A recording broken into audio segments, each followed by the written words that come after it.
Welcome into the On3 studios here in Nashville, Tennessee. It is a beautiful Thursday morning, second show in the new office. Thank you guys for being a part of this journey with us on the Inside Scoop. Not our final studio setup in this building, but this will be our new look for the next few months. I love it. I don't give a damn what y'all think. No, I'm just kidding. Okay, let's get into it. We got a big show today. Where to start? The 5-star flex, because we got the man himself, Phillip Dukes. Now, Phillip Dukes joined the On3 Recruits team at the beginning of this month. You guys have probably seen him popping up on this channel with his 5-star interviews. And today, I wanted to bring him on the Inside Scoop, kind of introduce him to you guys, but also find out why he wanted to join the On3 team. We've been talking recruiting all week this week on the channel, but I wanted to start the show a little different today. So let's bring on Phillip Dukes right now. Phillip, welcome in. Loved your first batch of interviews that you've done. How you doing? I'm good, man. Really blessed to be on this show, and it's a beautiful day in Atlanta, man. So thanks for having me. Absolutely. Now, you created a little lane for yourself at the Auburn 24/7 site. You did a great job covering the Tigers, but now you're here on the On3 National Recruits channel. Why did you want to take this opportunity to come to On3? I think that some people really thought that I had potential as a writer, but I really felt like my real talent was being able to connect with people live. And I think the opportunity to do that, which when On3 approached me, they said, "Hey, how do you feel about doing video work?" And I said, "That's right up my alley." And I think that was really the main factor, is they gave me something that I could do and feel comfortable with and be my authentic self without having to change. And we had similar visions, and I think it's just a perfect fit. Yeah, and hey, I made the move as well. I was covering Florida State for 12 years at 24/7 before I came here to do this and working on the video channel. What do you like about kind of the video platform? I think there's so much that can be lost in text translation, where it could be the tone that something is said, it could be the inflections that somebody uses. So I think by being able to get it through video, it just provides a different feel that you can't get through that you can't get through print. Yeah, and one of your videos, your interview last cycle with KJ Bolden. Now, that was about 6 months ago, and it was huge. It went viral. It had everyone talking. What was that moment like for you, and why do you think that video caught fire the way that it did? Well, the moment was, it was kind of surreal to see the people that were reaching out to me after the video. It didn't even feel like it was going to be a groundbreaking interview. It was just conversations that were already being had that we were able to share with the world. Really good friends with both of his parents, Keisha and Kai. And they were like, Duke, before, we want to make sure that we bless you with an interview. And a lot of times when people talk about things like that, it's like, well, what do you get out of it?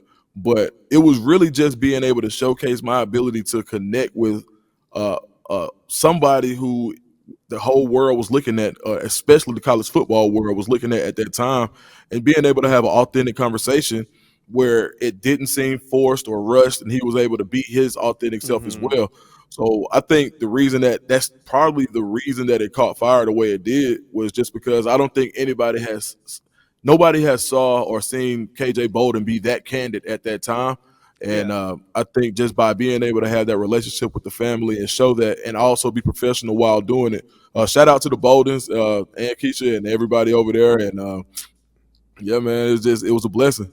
Yeah, I thought it showed like a real genuine sense of how he was feeling, because you did it the week before, his first commitment to Florida State. And leading up to that, there was so much drama. Of course, he ends up flipping. You were kind of behind the scenes of that whole thing. What was more surprising to you? His first commitment when he picked Florida State, or the fact that he flipped from Florida State 3 days after that official visit and flips to Georgia? Which decision do you think was most surprising to you? I would say probably the second. I had a pretty good idea that Florida State was the pick the first time. Okay. Yeah, the second time I was not as surprised, but when I got word that where he was going, I was shocked. I knew a little early, but so the plan was, and to be honest, like, I don't want to get in trouble here, like y'all don't kill me, but he was going to Auburn, and we had to set up a plan as far as how to announce it, what we wanted to do, uh, and the way he was going to go about it. The last conversation was that Monday, and then Tuesday, the whole plans changed, and the rest is history. And that's recruiting. And that's why Yep. recruiting is so fascinating, because these things can turn on a dime. And that was the 2024 cycle. We put that cycle to bed, and we are just getting started with 2025. So who are some of the guys that you're looking forward to bringing on the show this cycle? I just talked to Julian Lewis, Juju. Boy. I just talked to him about a week ago. He's definitely interested in coming on the show, and I think that'll be a really good one because Juju is so media savvy. He never says anything that isn't within the card or within the box of, hey, this is how you present yourself as a quarterback. So I'm looking forward to getting Juju to kind of let his hair down a little bit and show who he is as a person outside of the football field. Yeah, there's some big stories to be told, a lot of twists and turns. We're going to cover this thing the whole entire cycle. I know you got a few in the can. Tell the people who's coming up next on this channel so that they can look forward to it. So we got Peyton Joseph, who right now he's predicted to go to Florida. He said some very interesting things about Florida State. We've also got Deuce Knight on the way, another guy, a quarterback who's committed to Notre Dame, whose recruitment may get a little tricky based on some of the things that we learned. We've got Devin Sanchez, Ohio State cornerback, who's out of North Shore, who's committed. We've got Braden Jacobs and his dad, Brandon Jacobs, who are coming on. So we're really excited about what we're doing in such an early phase of development, and we look to continue to bring good content to the channel. Man, you ain't lying. I'm looking forward to working with you. We got a lot coming. The spring's going to have a lot. The summer official visit season, waiting to hear you interview these guys coming off those official visits. I can't wait. It's going to be an exciting time on the On3 Recruits channel. Phillip Dukes, welcome. Hey, Josh, man, thank you, man. And for everybody who may not have met Josh in person, Josh is so cool in person, dog. You wouldn't even think that he had all of this going on. He just seems like a guy who, might just want to come hang out a little bit. Josh is about his business, but he's cool as hell when doing it, man. I appreciate it, dog. I appreciate you, Phillip. We'll be talking soon. All right, for sure.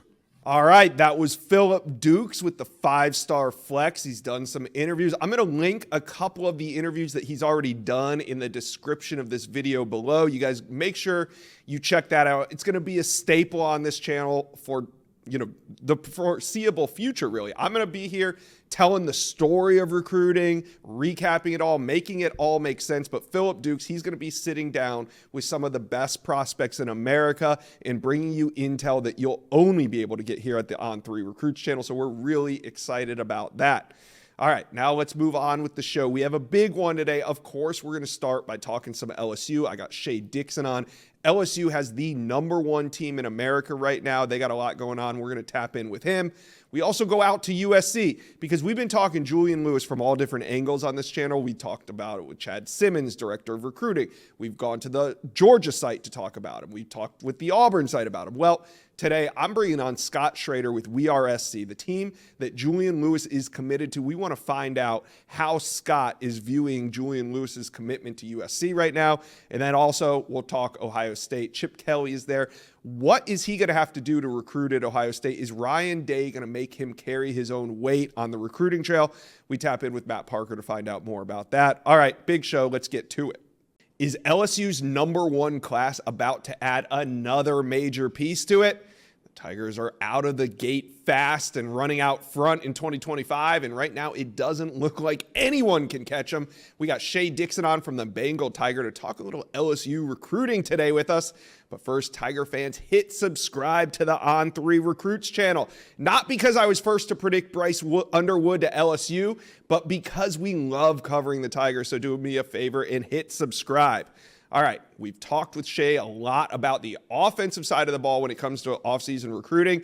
So before we get his latest prediction, let's switch over to the defensive side of the ball. Okay, let's bring in Shea Dixon from the Bengal Tiger. And Shea, I got to ask right out of the gate, the #1 DB in America, DJ Pickett, is LSU emerging as the team to beat for him? Chad Simmons, one of our national analysts, said that coming out of the visits, and DJ Pickett out of Florida had done a number of visits in a row, and he said the buzz around Pickett's camp was that LSU had emerged as a team out front, if not the team out front. So that was a big splash made immediately by Corey Raymond, right? You hire Corey Raymond, who had been here a decade. He goes to Florida for 2 years. He's back as the secondary coach at LSU now, and he's reoffered these guys in Florida. So a pre-existing relationship there helps. But look, he was also pre-existing relationship with a guy like Dorian Brew, who, with Ohio State stacking up on corners, is he a guy out of Texas that suddenly LSU could be truly in the mix for? His father ran track at LSU, so he'd be an LSU legacy recruit. And we've seen it with not just those guys, Josh, but Anquan Fagan's a top 5 safety out of Alabama. We've seen it with Fahim Delani up on the East Coast. And then more regionally, a number of guys into Texas, Louisiana. Jabari Antoine commits as the number 3 corner in the country. It just feels like, to me, these defensive hires have sparked something in terms of secondary recruiting, and we're seeing maybe LSU get back to what we knew the standard to be. Do you think that we're talking about LSU emerging as the leader for DJ Pickett if LSU does not add Corey Raymond this offseason? No, not at this stage, at least, because he pointed to his relationship with Raymond as why he wanted to go check out LSU. And then he sees everything else, the support staff, the other coaches. Keelan Moses came and hangs out with him, an LSU commitment on defense. During that visit, he's sort of the cornerstone piece, the ringleader to this 2025 number 1 class. He's a local guy, goes to high school on campus here at LSU at U High. So, yes, I think that Raymond got the foot in the door there, but when you're able to put the entire package in front of him, I think that's what's really got LSU in a good spot. All right. I want to elaborate a little bit more on defensive back recruiting before we get to your prediction. And Sam Spiegelman wrote an article on DB Kobe Sellers today, top 150 player for On3 out of Pearland, Texas. And is he up there on the board amongst some of the other DBs that you just mentioned? Is he a priority for Corey Raymond? He is, and he's the guy who a number of schools are recruiting. And I think we're going to start to hear more about Kobe Sellers. He was unable to make it to their recruiting weekend in January, the Cajun Bash. Now we're in a dead period. When you look at the month of March, they'll start spring ball. They love bringing guys in for practices. I expect guys like him to end up visiting for practices. Then you see, okay, the DB board starts to have a little more clarity, and we kind of get a better feel for how the dominoes might fall. But I will mention with Naheem Alford committing to Ohio State, yes, they are still kicking the tires with a guy like Devin Sanchez, a Buckeyes commit out of Houston at North Shore. But these other guys in East Texas are going to start popping up. And as guys go off the board elsewhere, those guys move up even further on the wish list. So I do think the coming months will tell us more about where things really stand. You mentioned Dorian Brew, and he is a legacy prospect out of Houston, Texas. But looking at the recruiting prediction machine, he's trending heavily to Ohio State at 97%. Do you agree with that, or is this just some early numbers and LSU is going to run this down? Oh, he's had heavy interest in Ohio State. He's also an Ohio State legacy recruit. His mom was an excellent track and field participant, student athlete when she was at Ohio State. I think she might even be in their track Hall of Fame. But you've got legacy on both sides there. Now, he's in Texas. He's closer to LSU. True. Raymond's all over him. He already made a surprise visit right before the dead period hit. So the interest is obviously there. I'm not saying he's afraid of competition. I don't think any of these DBs who we rank up in the top 5 are scared of anybody else. But look at Ohio State's class right now, Josh. They are on a roll when it comes to stacking up DBs. At some point, is LSU able to get a foot into the door, like I said, with a guy like him, because he has been considered trending to Ohio State, and for good reason. But with the hires made that LSU just did in January, and Ohio State starting to add other corners, it has to help LSU's case. Yeah, and when it comes to DB recruiting, Ohio State is probably the hottest team on the trail right now, but I have a feeling if there's one team that could cool off Ohio State, it's probably going to be LSU. Speaking of heating up, let's talk about your recent recruiting prediction machine pick for running back James Simon from Calvary Baptist Academy. He goes 5'11", 198 into LSU. They're now trending at 94%. So, Shay, talk to the fans here. What does your prediction mean? Is this something that's going to happen soon, or you just think that LSU is in really good shape right now?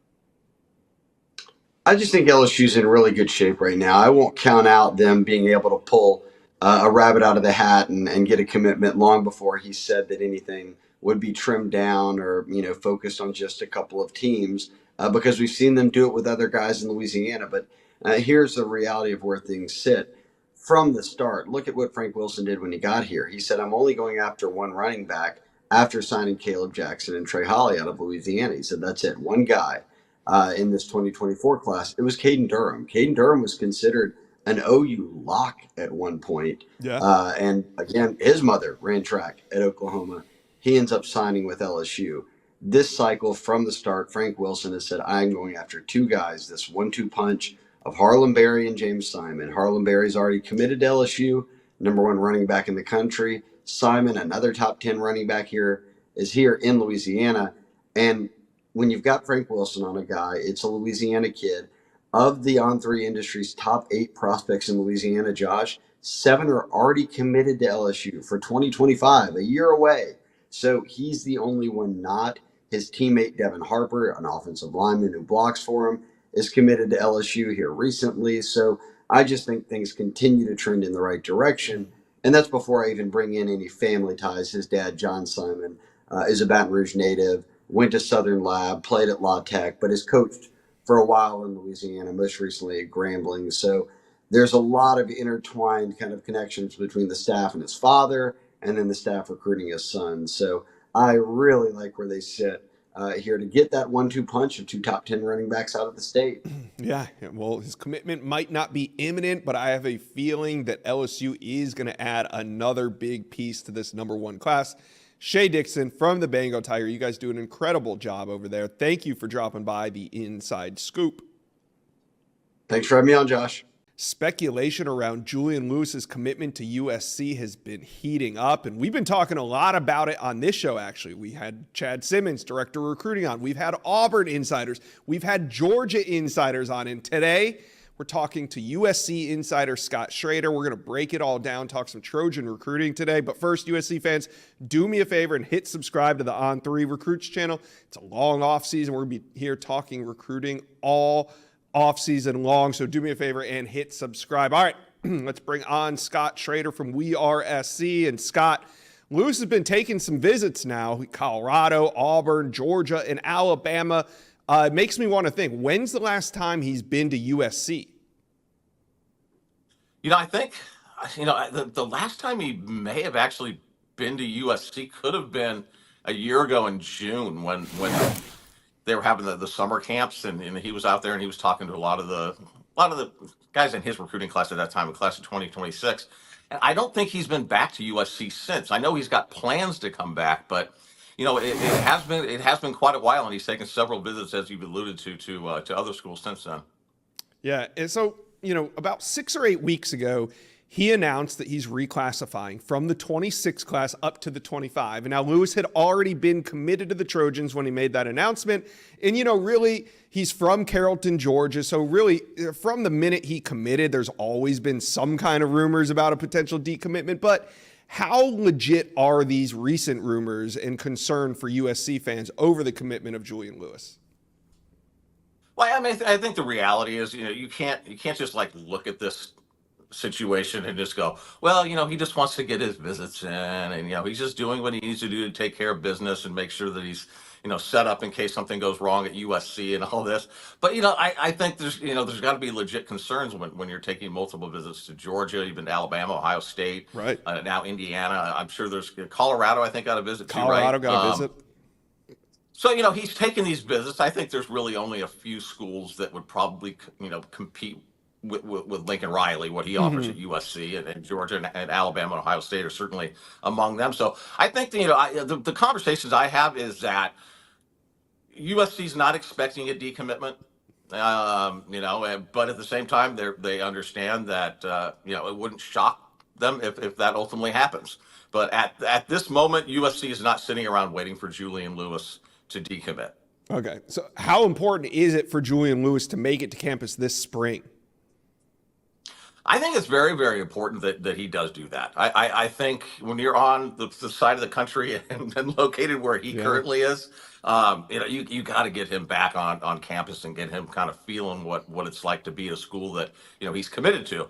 And I just think the more that a quarterback like him is around Lincoln Riley, the better as well. There's always been stories about Riley at the end of recruiting processes, getting those in-home visits and how impactful those still can be. And I think, well, if he can get Jalen Lewis, Juju on campus, at least a couple of times before the official visit in June, which is I think when he'll take it, I think that's vital. Yeah. So looking at USC's commitment list, it doesn't consist of much beyond Julian Lewis. Actually, Julian Lewis is the only Trojan commitment in the 2025 cycle. So, Scott, do you think that Julian Lewis's indecisiveness is kind of slowing the growth of this class, or is there bigger issues? I think. Look, after the 2022 season, Lincoln Riley made a decision to keep Alex Grinch as his defensive coordinator. So kind of like the decline with recruiting kind of coincided with that as the season went on. And I think now you're dealing with a lot of, USC has one of the most impressive defensive coaching staffs in the country now. But a lot of these guys don't know Doug Belt. They don't know Eric Henderson. It's not taking them long to get to know these guys, but I think there's a familiarity that these guys are lacking right now, maybe with the staff from how they vibe with these guys on a personality level. So I think that's holding USC back as much as anything. That doesn't explain why there's not more commitments on the offensive side, but I do think you're going to see a few of those coming up in the upcoming weeks, or at least by the end of March. But I don't think it's really impacting negatively USC recruiting. But when he is all in, it will positively impact recruiting greatly. I agree, because all around the country, QB dominoes are falling, and you and I both know QBs end up kind of being the pillar of the class. It's the foundation which everything else is built on. And when you got Julian Lewis taking visits, looking around, living on the other side of the country at the same time, it kind of brings in some indecisiveness there. So we'll see what happens.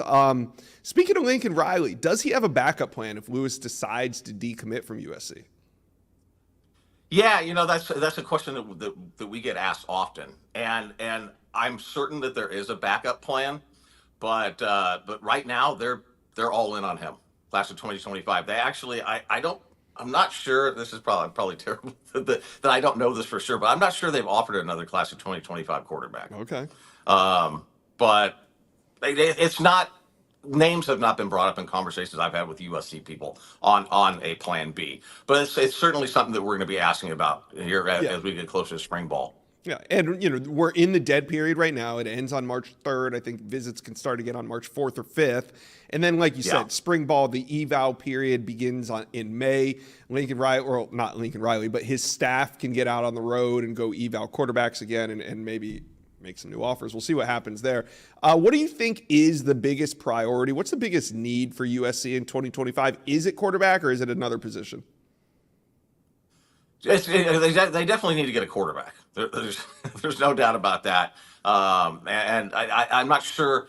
I'm sure if you ask Lincoln Riley, that's going to be a top priority every single year for him. But if we're honestly looking at the USC roster right now and where they really need to ramp up their recruiting efforts, I would say it's in California, maybe Southern California specifically, and with linebackers. And it just so happens 2025 is a year where three of their top linebacker prospects in Noah McHale and Madden Ferriamo and,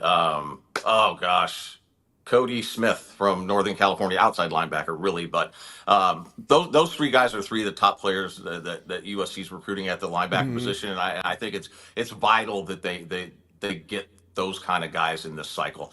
And then defensive line is another big need. Not as big as it was, because they really did a great job this offseason, but I would say just still adding to the defensive front seven is huge.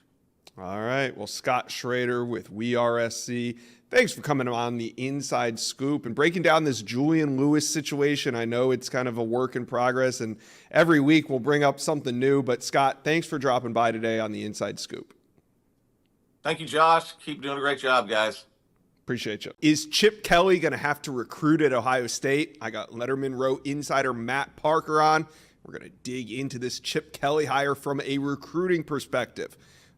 Ohio State. They got a lot going on this offseason. It's really one of the most important in recent history. So go ahead, hit that subscribe button right now to the On3 Recruits channel because we are fired up to cover Buckeye recruiting this offseason. So do me a favor and hit subscribe. All right. Let's bring on Matt Parker from Letterman Row. Now, Matt, Ohio State, they already have their quarterback commitment in Tavian St. Clair, but he's been a riser in the rankings. On3 has him at number 10 overall, and I know he's an in-state guy, but you know there's going to be other teams knocking at his door. Do you think it'll be important for Chip Kelly to start building a relationship with St. Clair? Yeah, absolutely, Josh. First, thanks for having me. The second off, it's absolutely important that the offensive coordinator builds a relationship with, the potential future starting quarterback, especially at a place like Ohio State. There's a lot of, I guess, knocks on Chip Kelly for his lack of recruiting prowess, if you will. But ultimately, Tavian St. Clair was the guy that was handpicked by Ryan Day to run his offense when the time comes. And Chip Kelly has to have a relationship with him. Now, how that relationship goes about getting established, that'll be something certainly to watch, especially since we are in the throes of a dead period right now. But to answer your question, yeah, Chip Kelly absolutely needs a relationship with Tavian St. Clair. Yeah, we are in the dead period, but dead, hey, it's a relative term. They are still allowed electronic contact. They can reach out by phone. And I know visits don't start until the beginning of March 4th or 5th. But when Ohio State is recruiting some of these offensive prospects, how much of a selling point is Chip Kelly right now? Well, I think it's just so new. It's really hard to. I mean, he was hired on Friday. We're recording this on Tuesday. So, but there's no time wasted when it comes to things like this. It's an interesting thing just because Chip Kelly was brought in to be essentially Ryan Day's right-hand man, right? The thing is, he's going to call the plays. He's going to come up with the game plan. And then from there, everything else is kind of just, there's other people to take care of it, So it's still Ryan Day's offense. Now, there will be Chip Kelly elements to it. Like Chip Kelly, it's something that I think hasn't been talked about a whole lot is Chip Kelly's offenses are really proficient at running the ball. And I'm really excited to see what Ohio State can do with that kind of a layer, with what Chip Kelly brings to the table with the running game and the running backs Ohio State will have this year.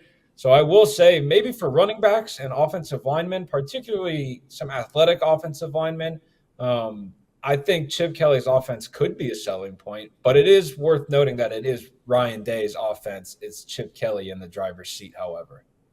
How much do you think Ryan Day, I know you said, he's going to come in, call plays, run the offense, and that's going to be his main job. But at any point, do you think Ryan Day is going to lean on Chip Kelly to pull his weight on the recruiting trail, or is that just not what he's brought in to do?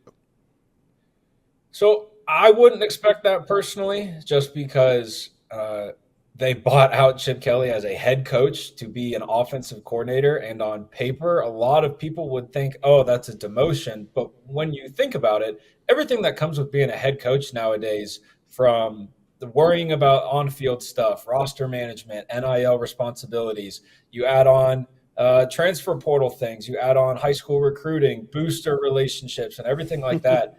For Chip Kelly, all he has to do is be scheme guy as Ohio State's offensive coordinator.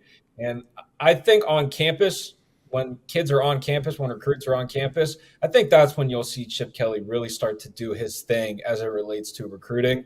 But as far as going out on the road, in these winter contact periods, maybe not so much. Maybe some in-home visits if Ohio State, let's say in December, Ohio State makes an in-home visit to a guy like Jamie French, who is still uncommitted, is between a couple of schools, Ohio State being in the mix. And Ohio State sends down, a squadron of Ryan Day, Chip Kelly, Brian Hartline, and let's say Justin Fry, just for example. I think that is when you could see him being on the road. But as far as, contact period and things like that, I would expect no. Yeah. Back to the days when head coaches only had to worry if their guys were going to class. I mean, you didn't even mention school when you mentioned all the things that head coaches had to worry about. I thought that was kind of funny. That's implied, Josh. That's implied. Yeah, sure it is. I was going to ask about the in-home visits and stuff. That could be important, but what about the May eval period? You know, coaches are allowed to go out on the road. High school, especially in the South, high schools are playing spring football, and it's a great time to go out and maybe even get some quarterback evals. But I guess that would depend on how long Ohio State is thinking Chip Kelly's going to hang around. Or do you think he'll be on the high school sidelines watching quarterbacks throw in spring? I could very well see that. It certainly helps that Ohio is starting to roll out a faux spring ball, if you will, where programs get, I think, about 10 days to do things. So he'll be able to go see at least Tavian St. Clair throw, places down in the South, see some 2026 guys. And Chip Kelly just left Los Angeles at UCLA, so he has California connections. Right. Go out and see what's happening at a place like St. John Bosco, Mater Dei, all of those programs. But as far as, that May evaluation period could be pretty critical, as well as in June when Ohio State hosts its recruiting camps. Would certainly expect Chip Kelly to be on campus for those at the camp, especially since, it's on campus, right? Mm-hmm. He just has to go there, show up, and really just kind of watch and leer, kind of in the same way that Ryan Day and Mark Pantoni do. I mean, from a football perspective, this has to be one of the most anticipated, one of the most exciting off seasons in recent Ohio State history. Is the staff gonna try to turn this momentum in make some ground up on the recruiting trail as well? Do you expect a huge influx of talent to come through Columbus to watch some of this spring football? Oh, absolutely. I mean, you look at what Ohio State did in January, starting off with Devin Sanchez committing to Ohio State on January 6th. And then from there, it was top 100 edge rushers, Zahir Mathis, and then, top 100 offensive tackle Carter Lowe, and then Naeem Offord right before the dead period started. So this Ohio State class is already, compared to other programs, in a really, really good spot. And then you look at some of the guys that have already confirmed visits to Ohio State for the spring. You have TJ Alford down in Florida. You have Riley Pettijohn from Texas, Landon Rink from Texas. So there are certainly some dudes that, as we sit here on February 13th, there are some dudes that have already confirmed visits to Ohio State. And I expect that to, increase in the next 2 weeks as guys start to make their plans with recruiting coordinators at their high schools, their head coaches, mom and dad, things like that, as well as Ohio State extending invites. I mean, I already saw and confirmed that Jeffrey Overton, a 3-star running back from Virginia, has locked in his visit for the spring game, and that's not until 2 months from now. So Ohio State is definitely putting together some important visitors for this upcoming spring period. And I think Ohio State fans should be really, really excited for what the Buckeyes are doing on the recruiting trail now. The big thing is what happens in December, right? That's always the big thing. So enjoy what's happening now, and we'll see if it hangs on in December. Yeah, let's not get ahead of ourselves. This spring is going to be really exciting, and you guys do a great job on Letterman Row covering everything from football to recruiting. Glad we could get you on the inside scoop and kind of hit on some of the fallout from the Chip Kelly hire. Oh, I appreciate the time as always, Josh.